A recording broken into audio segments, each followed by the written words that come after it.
एक बार की बात है। नीले आसमान में एक बाज भूख से परेशान इधर उधर उड़ रही थी। उसने चारों ओर निगाह दौड़ाई पर उसे खाने को कुछ भी नहीं मिला। जंगल में गई लेकिन वहां भी पेड़ों और झाड़ियों के बीच कुछ न मिला। थकीहारी बाज अब नदी की ओर बढ़ी। वहां पहुंचकर उसने एक के बाद एक मछलियां पकड़नी शुरू की और एक बाल्टी में रखती गई। लेकिन जैसे ही बाल्टी मछलियों से भरने लगी तभी झाड़ियों के पीछे से एक मगरमच्छ आया। उसने एक ही झपट्टे में सारी मछलियां खा लीं। बाज ने ये देखा तो गुस्से में वह मगरमच्छ पर टूट पड़ी।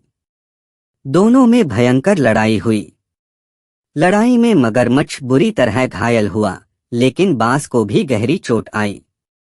वह लहूलुहान होकर एक पेड़ की डाली पर जा बैठी। उसे एक शिकारी ने देखा। वह बाज को पकड़कर अपने घर ले आया और एक पिंजरे में बंद कर दिया।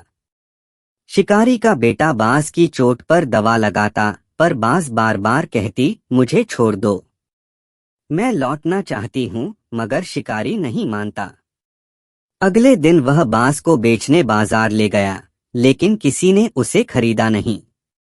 खाली हाथ लौटते हुए शिकारी का बेटा पूछता है, पापा आज खाने को क्या लाए हो? शिकारी उदास होकर बोला, बेटा आज भी कुछ नहीं मिला।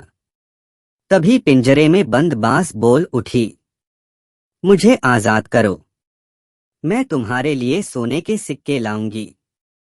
शिकारी ने हैरानी से बाज को देखा लेकिन किसी उम्मीद में उसे छोड़ दिया। बाज उड़ते उड़ते पहाड़ों के बीच पहुंची और वहां से सोने की सिक्कों से भरी एक थैली लेकर लौटी। शिकारी ने थैली खोली, वाकई उसमें चमकते हुए असली सोने के सिक्के थे।